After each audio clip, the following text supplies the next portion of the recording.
There are a lot of companies that are very high value. It doesn't mean they're worth that value. Like Oh, I see. now your entire portfolio is concentrated into Apple doing well. I guess I thought like you put the money in and like you don't. I thought it was like gambling. Uh, I thought it was like you put the money in, you don't know if you're gonna get the money back at all. the thing is, people can gamble with it. Yeah, there, for there sure. are people that. Can you hear me? Yeah. It's all good? All right, cool. Hey, I'm Dean. I'm 31 years old, and I'm on the Von Friday show.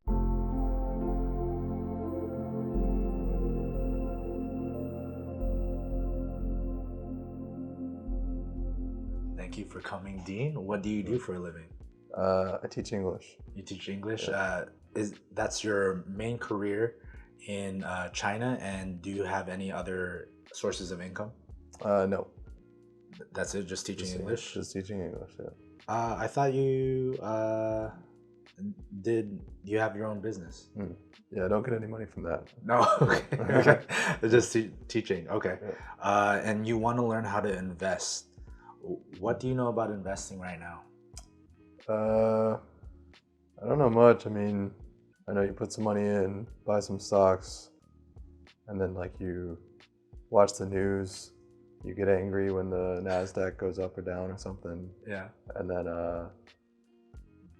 it's a lot of like getting angry at the TV, right? So some people Yeah. see it that way. Yeah. Do you know anyone that invests, or were you taught about investing in stocks, or?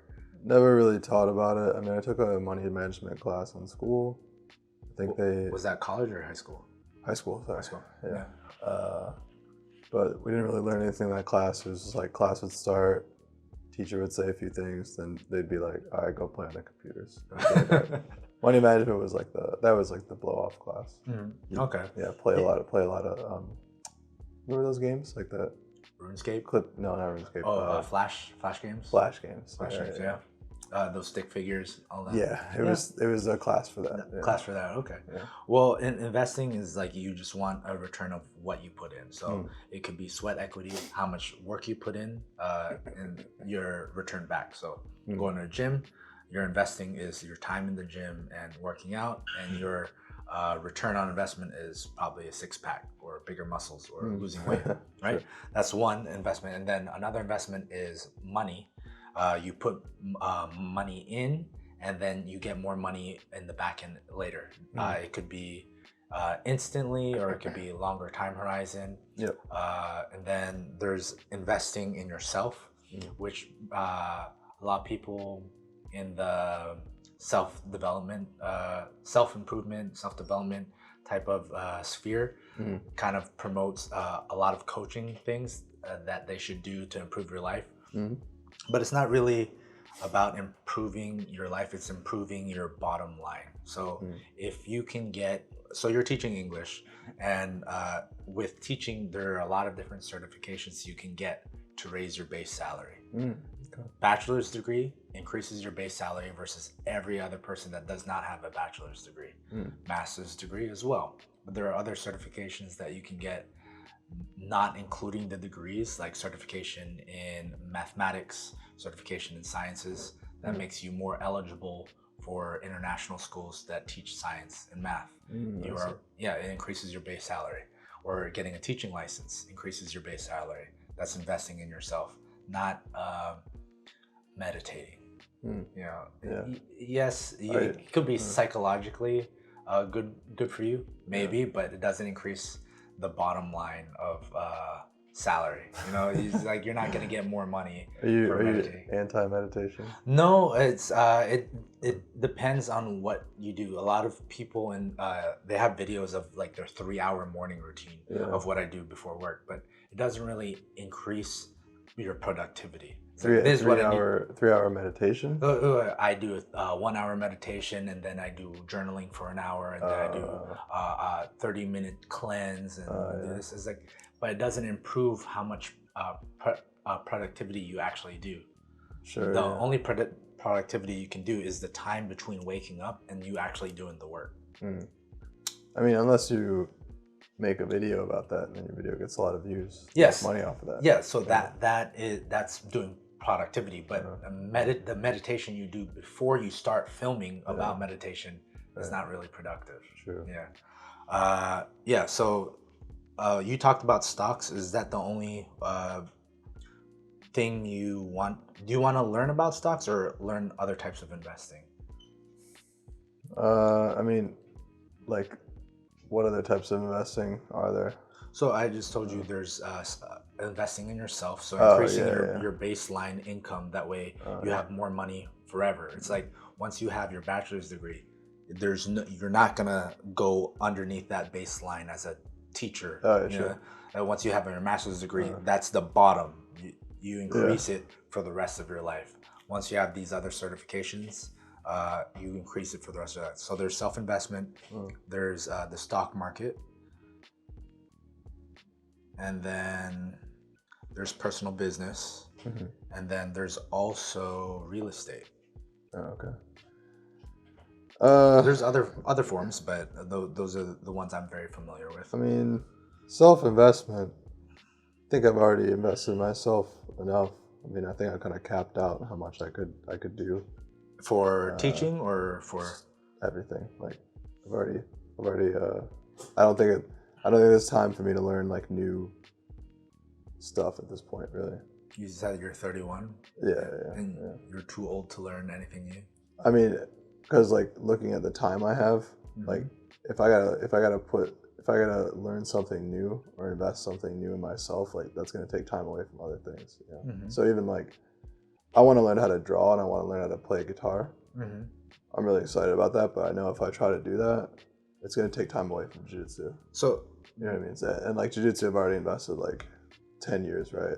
Yeah. So like, it doesn't really make sense for me to like take time away from that to invest in something else. Well, self-development, I'm talking about on your salary side, not about hobbies. So like school too. I mean, like, you know, if I got like a master's degree or something, it's just like, I mean, when I don't got the money, I don't got the time, it's just not really realistic. So I kind of feel like self investment is kind of out of the picture. Did you do all the research to find out you don't have the money and you don't have the time? Right now, I don't have the money, don't have the time. Maybe later though. No, did you do enough research to find out if you don't have the money? A little bit. Like, I asked some friends, like, because I looked into like getting my teaching certificate. Yeah, but I just don't. It's not realistic right now. Do you know how much your salary would increase if you had those to make that? Because there's an opportunity. Increase a lot for sure. Yeah. I mean, I talked to you about it before, and like some other people who work at international schools. Like, yeah, for sure. But because there is, like you said, you lose on the instant money that you're getting now. Yeah. Because you are guaranteed that money right now, and you're gonna lose some of it because you are investing in yourself. But in the future, after it's done, you've increased your base, and then you also decrease the amount of work you have to do because you don't have to study anymore, and then you don't have to work as many hours. You work less hours, and because you're more qualified. And then there's also benefit packages on wherever you work. For sure, yeah, I would love. I mean, I'm just not really in the position to do that this year. You know, I'd say. It doesn't have to be this year. Yeah, I mean, in the future, I would definitely consider it in the future. Yeah. Oh, which ones would you consider? Maybe teaching certificate. Teaching certificate. Yeah, I think I would definitely consider it. Just can't think about it right now. And then what's stopping you from doing it now, other than money? Just money, time. Like, I mean, I got a full-time job. I'm training jiu-jitsu. I'm trying to get a thing going with a gym. So if I like started taking online classes to get my teaching certificate, that's gonna be tough to fit that in. I mean, I can barely fit in like, cooking dinner for myself. You know what I mean? So I mean, so self improvement is not in the instant, not instantly available. Yeah, I would say, business, real estate, stock market. Which one do you want to learn about? I think business, like I'm kind of like getting something going there. Real estate, I think I'm like way too far away from thinking about real estate right now. Okay. But I mean, maybe I could learn about the stock market a little bit. Yeah. And then, from what you know so far, is people get angry at the TV and make money. Anything? Have you started investing in the stock market at all? No. Nothing. So to invest, you either need a broker or have your own brokerage account. Right. You are an American citizen, so there are 3 that I can recommend you. There's Vanguard, Fidelity, and Charles Schwab. Isn't there like a BlackRock or something? BlackRock is a fund. That you can buy BlackRock mutual funds from these different brokerages. Okay. So because I'm always listening to like there's like this podcast to listen to. It's like 2 garbage truck drivers, and they're like really into conspiracies. Yeah. They're always talking about Vanguard and BlackRock and Charles Schwab. Oh yeah. Yeah. Well, they're like really against these companies. So I need you to sell me on why I should give these companies money.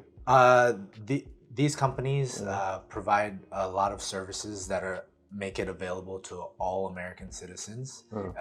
Before, you had to go through a bank and go through a broker, and they were the middleman. If you want to buy an investment through them, you have to talk to them, and they pick it for you. Okay. These brokerages allow you to do it online. You can open it. You can start with $0. You can start with $1, and then you have all these things available and all this research tools available for free. Reason why I don't recommend Robinhood is because they did start the free model, but they don't have the same type of services these other brokerages have. Okay. Before Robinhood, they cost a bit of money, but because they were competing with Robinhood, all their costs went down to 0 to compete with Robinhood. And then let's say you do Robinhood or all the other fintech apps, and you open a brokerage and you have a problem. You know what you have to do? What? You have to email them, and you got to wait for the email back. Okay. What happens when you have a problem with these 3?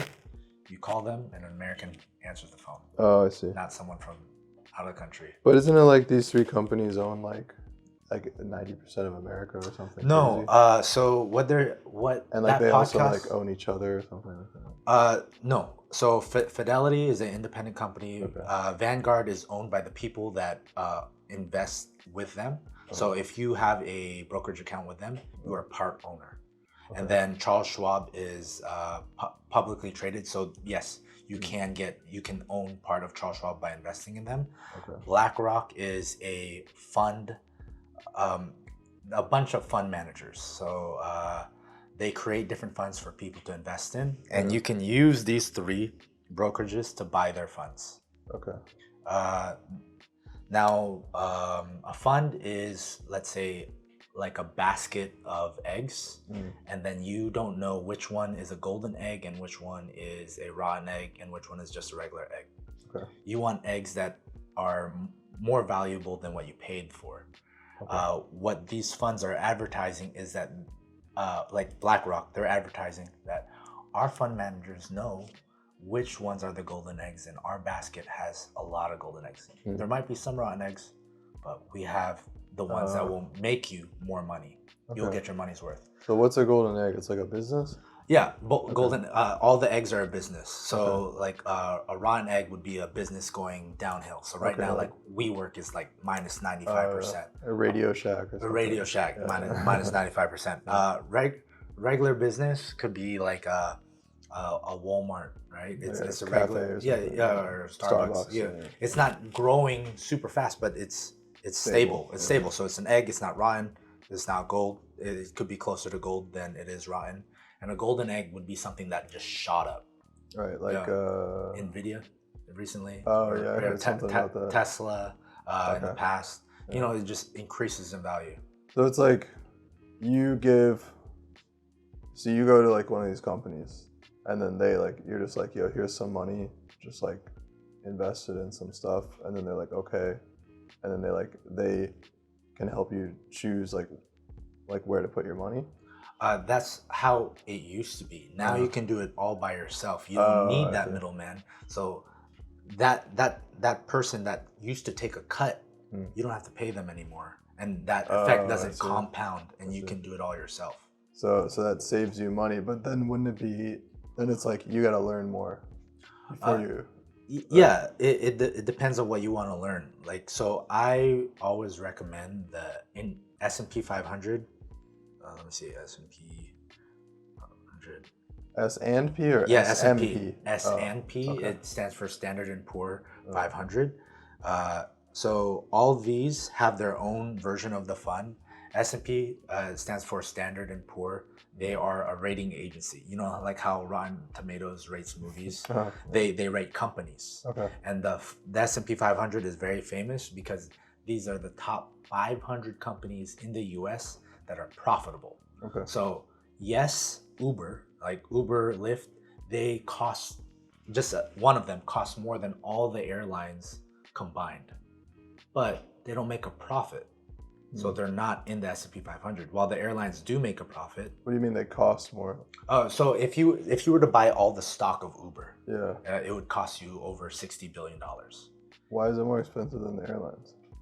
Because a lot of venture capitalists and a lot of people are buying into it, hoping that it's gonna be the only service and they can charge whatever they want. It doesn't mean, there are a lot of companies that are very high value. It doesn't mean they're worth that value. Like, I see. price is what you pay, value is what you get. Okay. People are discovering like what they bought WeWork for last year. They thought it's gonna keep going up, and realized that now that it's down 95%, it wasn't worth, the juice wasn't worth the squeeze. I see. Okay. Yeah. So S&P 500 is only picking the ones that are profitable. Yeah.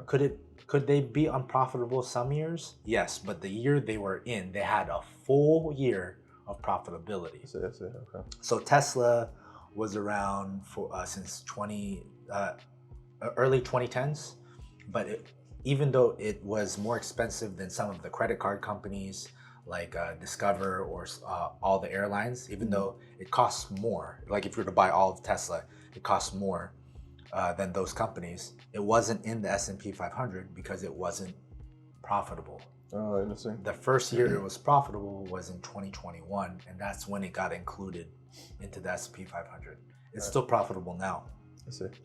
The airline companies before the COVID crisis, they were profitable.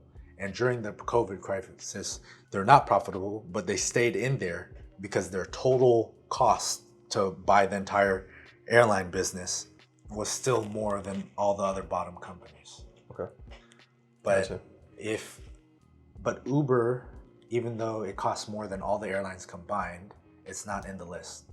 So you have a solid list of 500 companies that have a record history of being profitable. Gotcha. So when you want to invest in one of these funds, then you just check the S&P and then you kind of well, S&P is one type of fund, and this is the fund I recommend most people because you don't have to do much research. Wait, so that's a fund. Then what are Vanguard and BlackRock in those? So Vanguard is a brokerage company where you put money in and you can use them to buy funds. Okay. It's like a bank, you know, a bank, you put money in checkings and savings. Wait, so you mean like when you put money into Vanguard, it's like the funds that you buy are in the name of Vanguard? No. Some could be because Vanguard, they have their own products, but it'll be in your account. It'll say Dean's brokerage account, and then all the money in there you can use to invest in different funds. Versus a savings account and checking account that can only be withdrawn.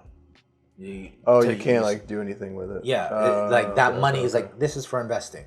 Oh, I see. I see. Okay. And then if you want the money, access to the money, you sell the investments and you pull the money out.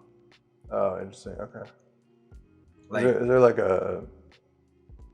This is like all like automated, like online, or like okay. Do it all online. Yeah.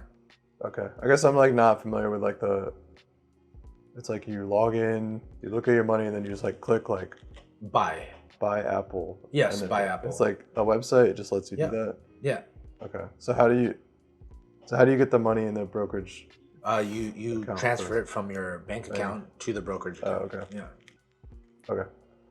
Yeah. Some banks also have their own brokerage available, but they don't have the best services. Banks don't really have the best history of good customer service. So, but these brokerage companies, they have, so they hold a majority of, these three alone hold a majority of US retirement funds. Okay. So if you think about all the unions, they're all in one of these three. Okay. Yeah. Gotcha. But the S&P 500, the reason why I recommend that is because you're basically buying the best of the US, Okay. the Gotcha. best of the US stock market. Mm. And then historically, it has averaged 10% a year, historically. Okay. So if you take a long-term view, every 7 years, the first dollar you put in should have doubled. So if you put $1 in this year, historically, in 7 years, that $1 is going to be $2. $2. And then 7 years after that, those $2 are going to be $4. Okay. There was I did like this little graph with compound interest. Mm. Do you know compound interest? I've heard the term, but no, man, I don't know. It's okay. I don't want to lose you before I get into that rabbit hole. Compound interest. Okay. Basically, the money your money makes will continue to make additional money. So if I put $100 in and I'm making 10%, the next year it will be 110. 110. Yeah. Now the next year I'm going to make 10% off the entire thing, not just the first 100. And it'll keep compounding again and again. So the second year it'll be 121. Yeah. The year after that it'll be 133. This is like I think I know the term compound interest from student loans. Student loans, yes, student loans. Yeah. But that's in the reverse. It compounds against you. Yeah, that's how they make their money. Yeah. But basically, the S&P 500. If we did a compound interest calculator in one of my little meetings, if someone invested $10,000, like when the S&P 500 began, like in the let's say I think it was the 40s or 50s, and then to 2010, if they put $10,000 in the 50s, early 50s. That's a lot of money in the early 50s. Yeah, and 2010, how much do you think that would be right now? Like $1 million. See, you said $1 million? Yeah. It was 51 million. 51 million, okay. Yeah. I have no once money goes over like 100,000, I have like no concept for like how much, like the number. I have no concept for that. It's okay. It's just it's always surprising because people think of a high number and they think 1 million is a high number, but they didn't think that it could get to 51. Yeah, that's what I mean. That was not possible. It's like I did not know that could happen. But it took over 60 years, right. You know, and he didn't have to put another dollar in. That's why it's very important to start as soon as possible, because someone who starts at 20 and stops at 30, and if the second person starts at 30 all the way to 65, and invest the same amount, the person who started early and stopped will have more money in the end. Like if person A invests $1,000 a month, and person B doesn't invest, person A stops at 30, and then person B starts at 30, investing 1,000. Yeah. The person A will have more money, even though he stopped investing for 30 years, than person B, if they both invested in the same fund. You're talking about investing when you're 20 years old? 20, yeah. If he started at 20 till 30, and then that person that's 30 to 40. We can even do it in our situation. If someone starts at 30 and stops at 40, and then the person that starts at 40 till let's give them 10 more years, stops at 75. Yeah. The person with more money at 75 is the person that started at 30 and stops at 40. That means they don't put another dollar in. Yeah. Versus the other guy, he puts more than 3 times the amount in, but he started 10 years later. Gotcha. He's gonna have less money than the person that started early. That means for the next 35 years, the one who stops at 40 can spend that extra $1,000 on whatever they want. Yeah, that's the importance of compound interest. Like the earlier you start, the better it is. I mean, I don't know who's investing at 20, but that's why. Because I started investing like mid 20s. There are people who are savvy enough to start investing at 20, but a lot of it is because of social media. They try to do the get rich quick stuff. This one is a really long time horizon because, like I told you, yes, that 10,000 turned into like millions of dollars, but it took 60 something years. Some people Yeah. can't wait that long. Yeah, well, know? some people aren't alive that long either. Yeah, so- because let's say you started at 30 and then you put the 10,000, you're gonna be in your 90s. yeah. You know, and that. But So then what's the point of investing when you're 30? Hmm? So what's the point of investing when you're 30? because one day you're gonna be 90 and then you're gonna keep working. I mean, you can't. 80. You gonna be 90? Huh? You think? I don't know if I'm gonna live till 90. You don't think you're okay? Well, how old do you think you'll live though? I'm gonna give it a solid. I'm gonna be conservative. Yeah. 75. 75. Okay. Oh, it's gonna suck when you're old. Do you, And live like giving myself some room, maybe 85. Okay. Let's say 75, right? 75. Do you see yourself working? Hopefully not. Hopefully not. Hopefully not, The only yeah. way to do that is to have a good enough retirement fund or have enough cash flow. Right. Now this is them investing 1,000 a month and investing. Wait a really second. I just had an idea. What if you invest in your kids, and then you just live off your kids? A lot of people have that insurance plan. There's a really famous comedian. He's talking about. I think he's Asian, right? I can't think of his name right now, but he was asking his dad, "Is like, what's your retirement plan?" And the dad just looked at him. You. Yeah. That's why I want you to be a doctor. Yeah, but some people, that is their retirement plan, hoping their kids will take care of them because they took care of them as kids. But you can't really guarantee that. True. Yeah. Gotcha. Yeah. Okay. But me personally, I invest more because I want to retire even earlier. Yeah, of course. So because I invested aggressively earlier and continue to invest aggressively, I'll be able to retire sooner. When can you retire? It depends on what country. Like if let's Thailand. I can retire now. Oh, that's right. I can China. Yeah. Shanghai, probably take another 2 years. America. I don't think I could because of health insurance. So costs Thailand, too much. No, Thailand has good health insurance. Yeah. China has like universal health insurance, Yeah. and then U.S. if something goes wrong, I mean I could pay for health insurance in the U.S. but there's a lot of people that I just hear all these horror stories, and I'm thinking about all the work I've put in, all the sweat equity, all the time of research of like sacrificing vacation just to invest. Yeah. That's all going to be gone because of one bill in the US that could have been for free in China or free in Thailand. You can't just buy the health insurance in the US? That's what I'm saying. Like I could have the health insurance, but let's say I'm not covered by a certain accident. Oh, I'm not covered. I see, yeah, Versus in Thailand, China, you're always covered. Right. Yeah, You're always covered. In Japan, always covered. Right. Australia, you're always covered. Yeah. Like I would like me personally, I would like to live in the US. It's just that risk of losing everything because of one accident just scares me. Yeah. And especially I'm gonna be retired, so I'm just gonna be doing stuff. It's not like half my day I'm gonna be at work where I'm kind of safe. Risk averse. Yeah, I'm out there, Sure. Yeah, who knows what you're gonna do? Yeah, Who knows what you're gonna do? Who knows what you're gonna do? Yeah, but it just depends. So Vanguard, Fidelity, Charles Schwab, you can invest in the S&P 500. So what you do is when you log on, you have your money in there. You just type as S&P 500. They have different codes called tickers.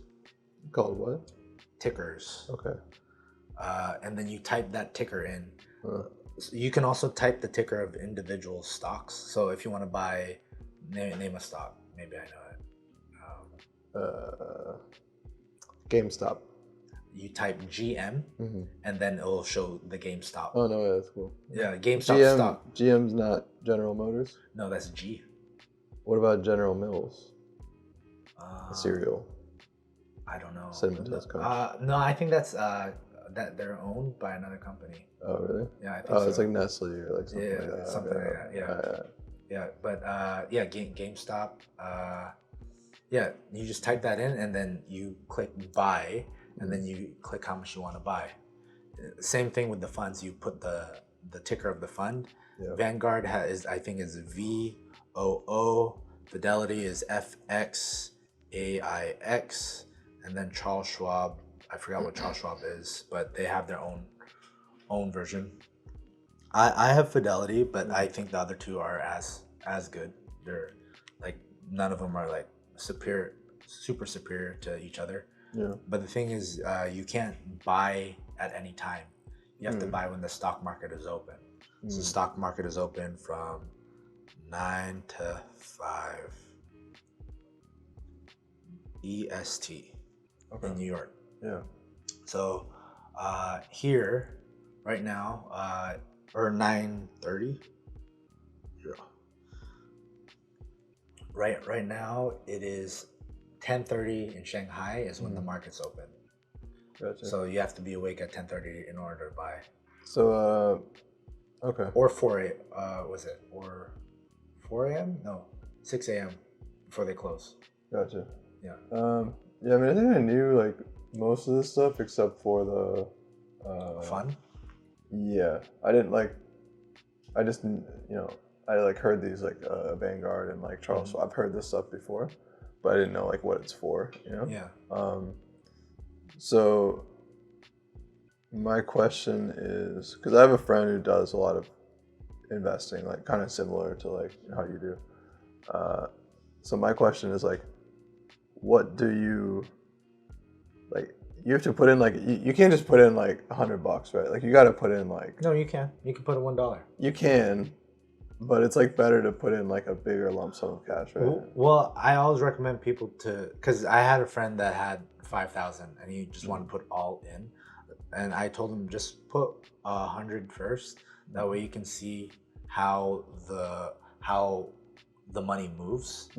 That way you can feel it out, because the most important organ in an investor is not the brain, it's the stomach. Like in 2020 recently, many people sold off because they were very scared of COVID, like ending the world, and crashing. And that's when I made the most money, because I didn't sell anything. That like percentage wise, that's the biggest percentage I'll ever make in my life. I don't think I'll ever make. So, I almost Yeah, so that's kind of what I'm. Yeah, okay. So that's one thing I don't understand is like, you said you made money. So like, what do you mean like that money got like sent to your bank account? Like you withdrew money? Oh, good, like, good. Like I guess like I understand like you invest money. There's a compound interest. You get more money later. But my question is like, yeah, like in the meantime, like. No, it's a good question. I didn't come across many people saying that, but some people watching might have the same question. It's called realized gains and unrealized gains. So let's say I have a stock and I have $100 in that stock. That stock is now $200. They didn't put $100 into my bank account. That stock is just now worth $200, and it's called unrealized gains. Okay. Because I didn't make it real yet. To make it real, I have to sell it. Once I sell the 200, then it's realized. So when I said I made the most money, it's the stocks I held onto almost tripled in value. Well, not almost tripled. Altogether, they almost tripled. Some more than tripled, some only doubled, but altogether it almost tripled. So and I didn't sell anything. So it's unrealized. Yeah, it's unrealized. It's still unrealized. Like it could go down, but it's way higher than the money I put in. Yeah. So that's realized gains and unrealized gains. Realized is once you sell. So there's also realized losses. So someone could be down 95%, but I was like, it's not real until I sell it. But the real reality of someone who's down 95% to get back to even, that means what they have right now is going to multiply by 20. Right. So like I'll just take it while there's still something. Well, yeah. So take it while there's still something. But if you really believe that stock is gonna 20 times, it's like you put more money in, right? Yeah, I guess so. Well, if you had a crystal ball and it went down 95%.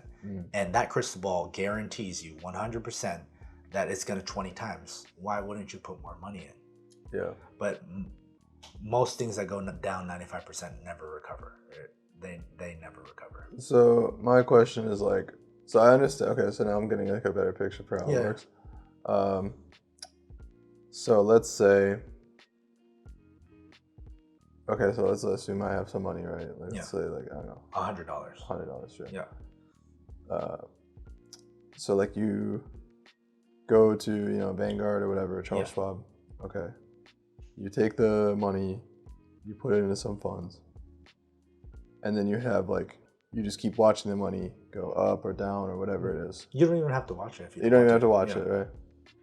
Okay, 10 years down the line, hopefully you made some money, right? But it's not guaranteed either, right?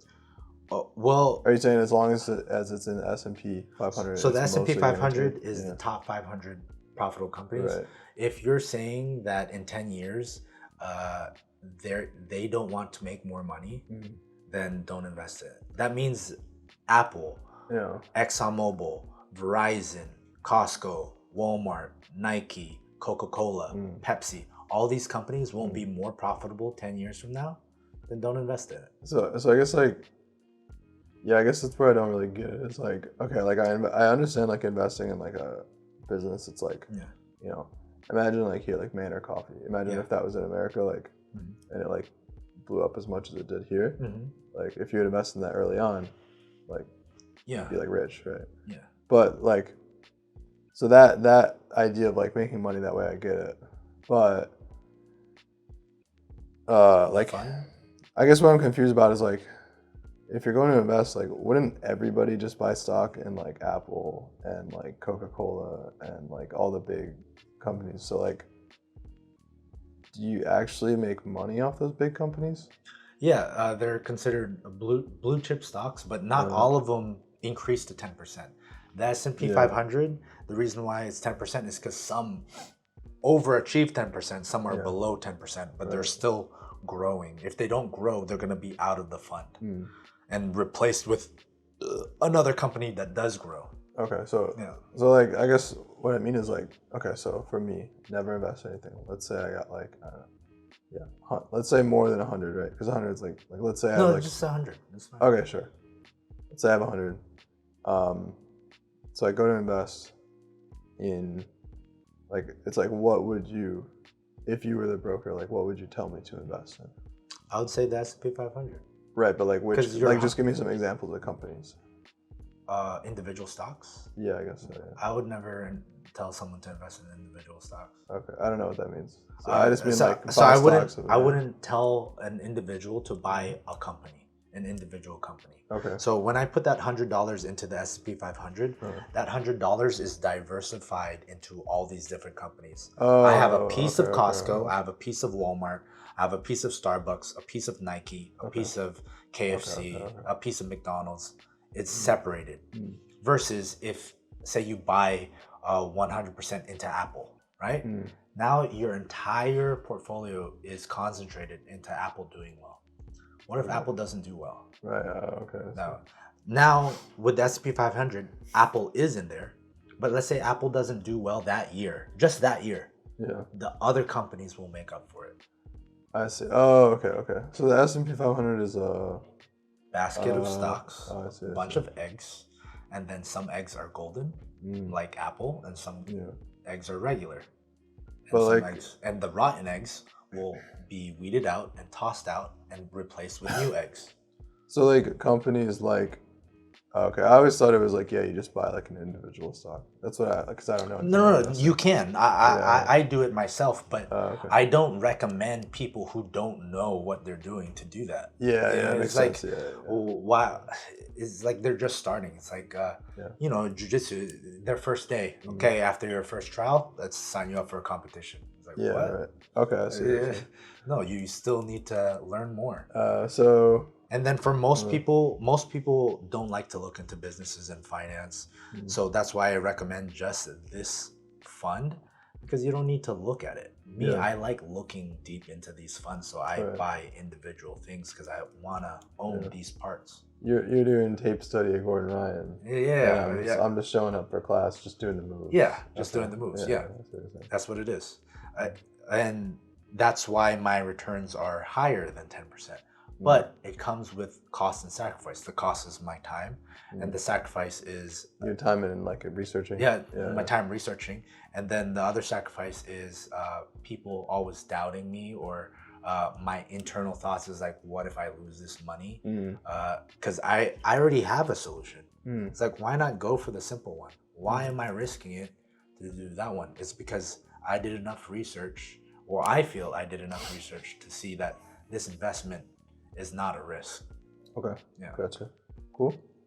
But yeah, in 10 years, you're for you not to gain money, you're assuming all these companies didn't make money. But if the historical average, if you look at the average, if you go to the fund and look at its lifetime, every 10 years, it has made money. And its average is 10% each year. So that means every 7 years, you would have doubled the original amount. Oh, okay. Yeah, I see. That's not including dividends. Do you know what dividends are? It's like, I don't know. It's okay. So you were like, So you said every 7 years it increases by 10%. no. Every year the average. If you take any decade, like 1990 to 2000, 2000 to 2010, even with the stock market crash in 2008, the average within that year would be 10%. Some years it would be minus, like in average increase in profits. Per year. So Okay. 1 year it would be 12%. The next year would be 8%. Some years would be 20%. The other years would be minus 10%. But in total, it'll be 10% average per year. So I guess like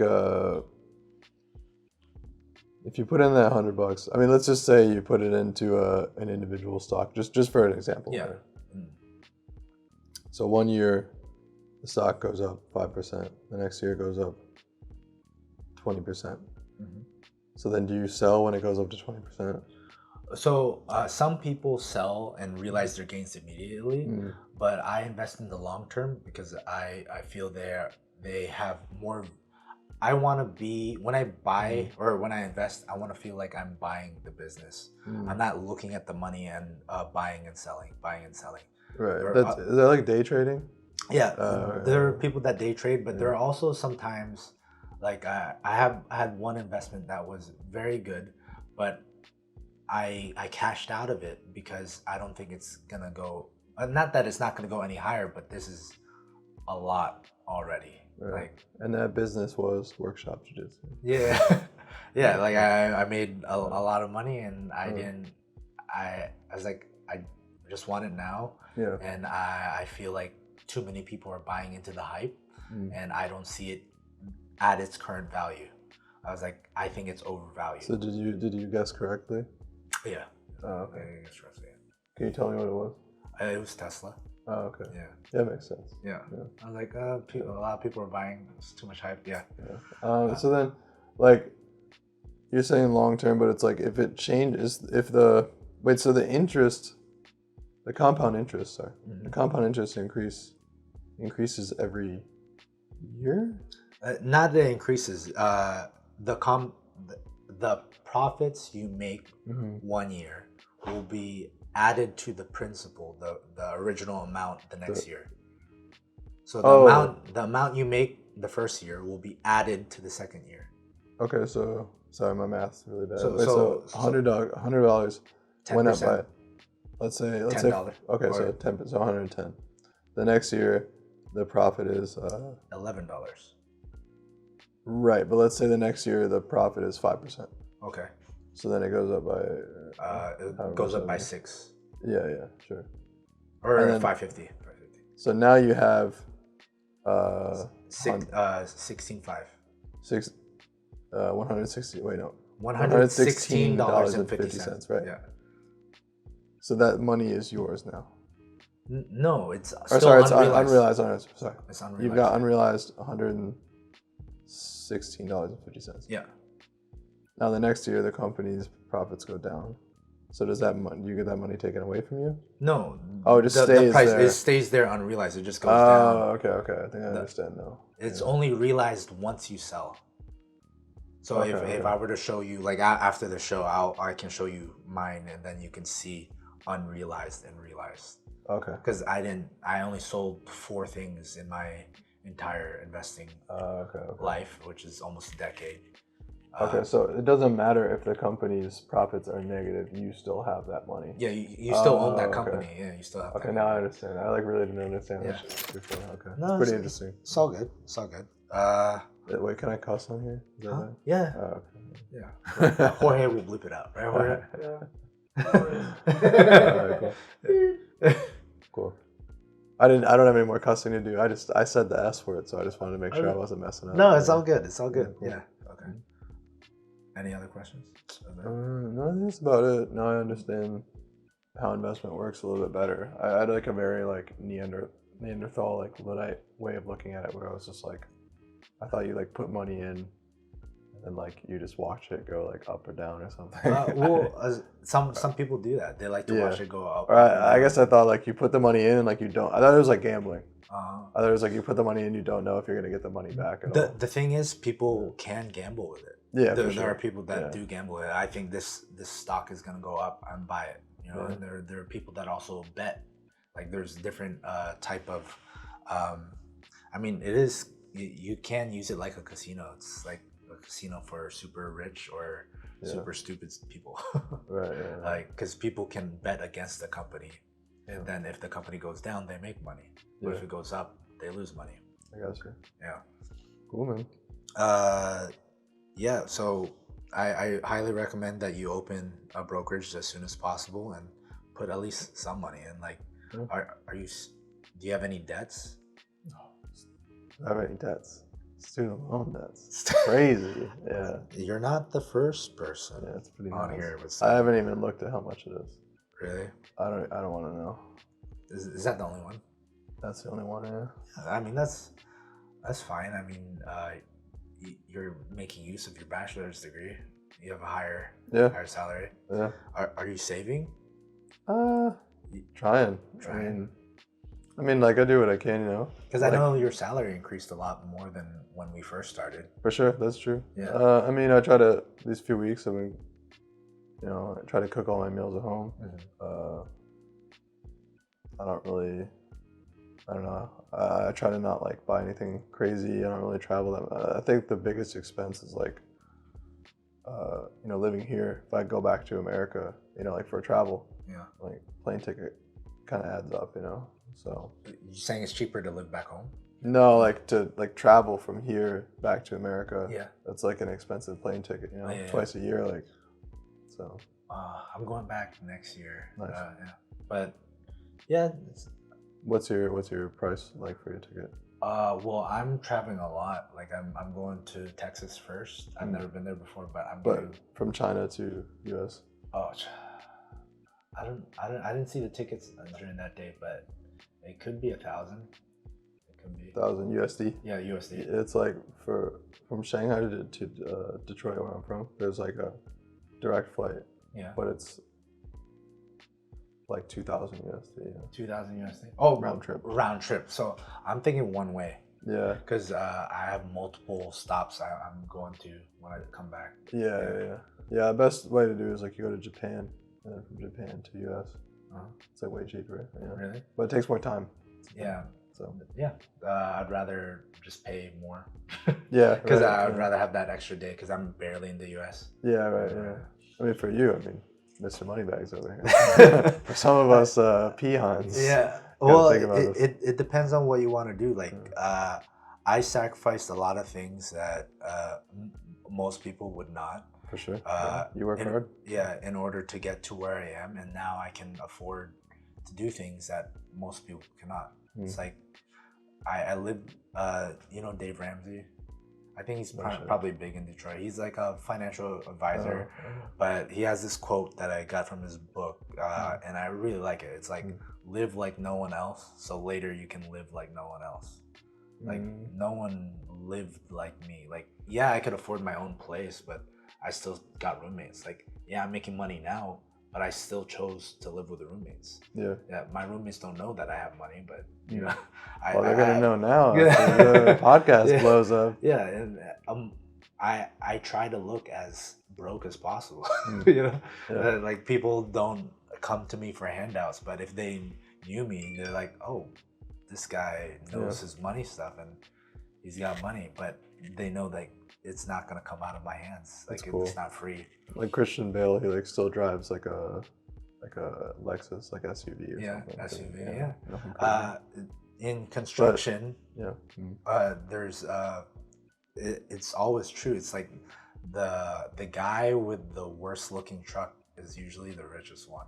Yeah. Because a lot of people who start construction, they want to like buy the best new truck, For sure. and then the journeymans, the people that have been there a while, have like a truck that's been there like 20 years old. Yeah, right. Toyota, like just decomposing but still runs. That's Like, cool. That's the rich guy right there. Unfortunately, I look poor and I am poor. Yeah. So what do we do about that? Well, we could fix it. Like, you used to live on a lot less. Like, what increased in your life? Like, Rent. and how much did it increase? From last year to now, it increased by double. Now from 2 years ago, it increased by 1,000 RMB. So if you were to your expenses, what would be the percentage that goes to rent? Probably like majority goes to rent. I don't spend that much in 1 month. More than 50%? Because I Yeah, meant probably, yeah. 50%. My expenses. Yeah. Like how much I spend in a month. Yeah, so rent would be included. Another guy. Oh, then it's definitely more than 50%. Yeah, for sure. Yeah. I don't spend that much in a month. It's just on rent. Yeah. Because I had another person on the show. Hit 50% of his income was rent. And then it's not that serious for me. Yeah. Yeah. That's I wouldn't do that. Yeah. So how much is yours? Just put your rent and divide it by how much you make. Maybe like a little bit over a quarter. Oh, that's fine then. Yeah. Are you sure you're calculating it right? Yeah. A little bit over. It's like 26% maybe. Because that means you make a lot of money then. Whoa. Don't say it publicly. Yeah. I'm doing all right. You're doing all right? Okay. Because the goal is under 25%. Yeah. That's the goal. Yeah. It's not under, but it's like around there. Yeah. Yeah. No, that's good, man. So what are you spending your money on where you can't save? Well, I think like last year was just tough because I went back to the US twice. So it was like when I first got the tickets last year, the round trip tickets were like 30,000 RMB or something, you know. And then summer, I went back to the States. I had to buy the money for Airbnb, plane tickets, all that stuff. So I think like those like travel expenses kind of set me back. That's like the biggest thing. If I hadn't taken those trips, I would have more savings right now. Yeah. Okay. But like in general, like. So how much are you able to save in a month? If rent is 25%, because most people struggle. I can save about like a little bit more than my rent. So maybe like 25%? 25, 30, or 30%. Oh, so you're doing fine. Yeah. So how do you have no savings? I mean, I have savings. It's just like, I mean, when you say savings, you mean like a savings account? No, just like accumulation. Cash, yeah. Liquid cash available. I mean, I have savings. It's just like, it's not as much as I would like for it to be, you know? Yeah. Do you have enough to, like, say you lost your job and you had no income for 3 months, could you survive? For 3 months? 3 months, yeah. I could survive, yeah. Yeah, then you're doing fine, man. You're doing fine. But maybe not much longer than that. Yeah, but that's what the emergency is for. It's like you have like you are surviving for 3 months, but it's not like you're doing nothing for 3 months. Yeah, you're looking for a job. True. Right? True. That's what the emergency is for. Yeah. So then the rest of the money you can either increase the amount you have for an emergency to have a longer emergency, and some people invest. Yeah, and you can have it for investing. That's cool. And hopefully you start as soon as Okay. possible, or you pay off that student loan debt. Okay. That seems like the least exciting option. All right. But yeah, I mean, that's good. I was worried telling you that last bit of information. What, the student that loan no, I was worried about like telling you percentage? the expenses and whatnot. I was Really? worried. I was worried you were gonna tell me something was wrong. So that's good. No.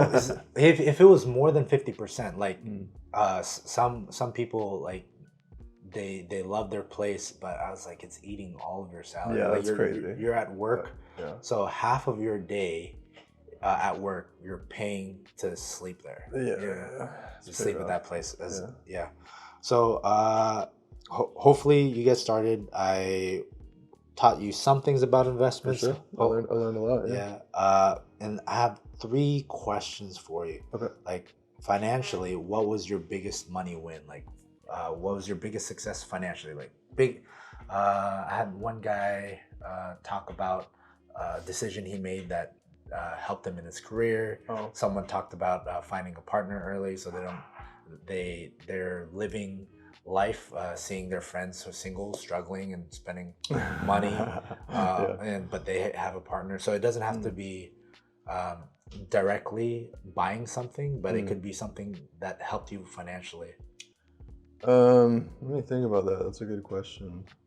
And then also think about biggest money loss, like the inverse. It's like, what was the biggest financial mistake you made?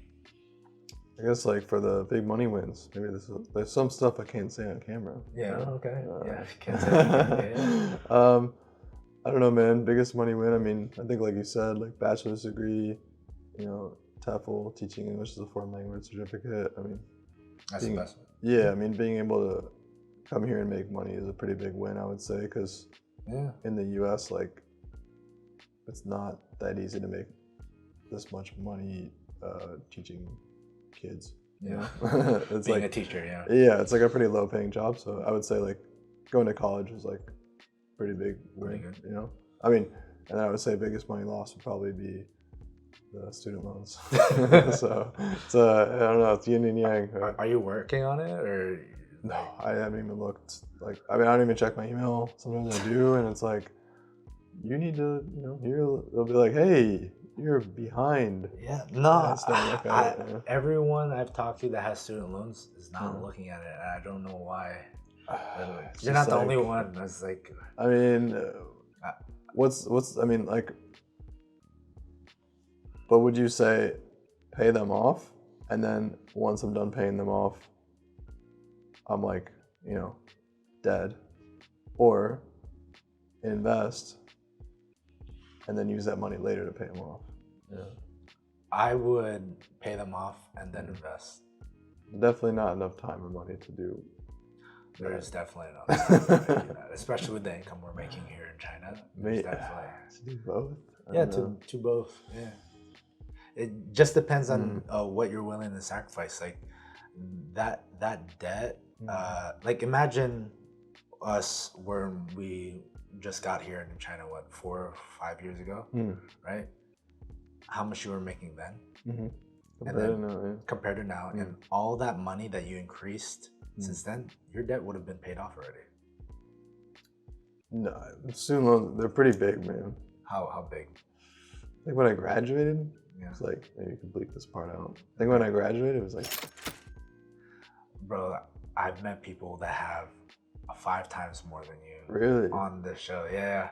And they're not looking at it. Oh, and I mean, that's when I graduated, so the compound interest, like you said, it's gone up. Yeah, but the compound interest, if you got a federal loan, did you get a private loan or a federal?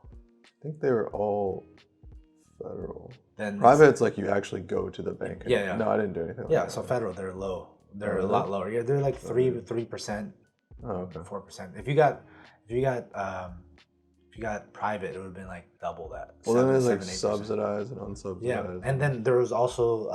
I took some of both. I don't know which one I took. But then there's that short period of COVID where there was no compound interest at all. Oh yeah. There's nothing. I think it lasted until this year. Okay. Like a few months ago, they just restarted the interest. So there was years where the interest didn't even go up. Gotcha. So with how much money you increase that, yeah, it would have totally been paid off already. Well, And then you're 31 and you're saying you're going to live till I don't know. 75, let's say even 65. If you just put four years in, you're 35, you have no more debt. Right now, this is just hanging over your head. Yeah, a little And bit. then also it's preventing you from investing. Couldn't you do both?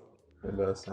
You could do both. Some people do both, but it just depends on your psychological behavior. Like me personally, I can't imagine putting money somewhere else if I owe someone money. I always pay my debts. I'm a Lannister. Yeah. A Lannister always pays his debts. Gotcha. Well. Yeah, but some people, because the interest rate, because there's a financial advisor on YouTube, Caleb Hammer. He has student loans as well. It's 3%, and he can't justify doing that because he makes more money investing in the stock market than 3%. So he was like, I'll just pay it off slowly because I'll make the investments will pay for it. That's one way to do it. That's one way to do it. Yeah. Cool. And last one, if you were to talk to 20-year-old Dean. Oh boy. Yeah. What life advice would you give him? 20-year-old Dean. 20-year-old me. How was that? 10 years ago? Yeah, 11 years ago. I would probably tell him start jiu-jitsu 1 year earlier. And damn, 20. I guess I would, start jiu-jitsu 1 year earlier. And I don't know how much else I would really have to say. Don't be a dumbass. Be nice to people. Be nice to people. Any financial advice you would give them at 20? What was I? I was working at a video game store. I would say either I would maybe tell him to work more, or tell him to choose a real major at school. I don't know. I don't know if I would give him any advice to really, because I'm pretty happy with where I ended up. So I don't know if I could give him advice to like change the track to like where I ended up. But maybe I could just tell him like, hey, you don't need to buy so much. I don't know. Yeah.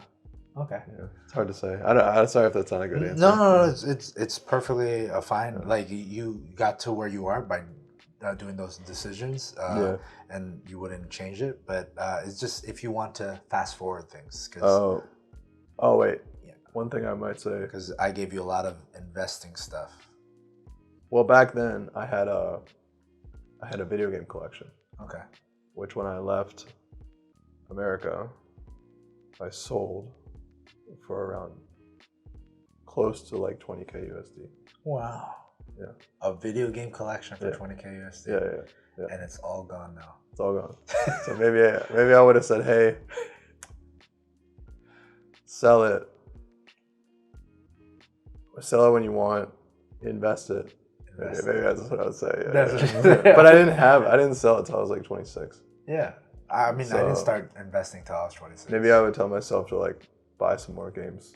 Buy some more. And not feel guilty about it, and then like sell it, invest it, and then find some other way to make money to move to China. Yeah. That's awesome. Well, thank you for being on the show. Yeah, man, thanks. It was awesome. Learned a lot.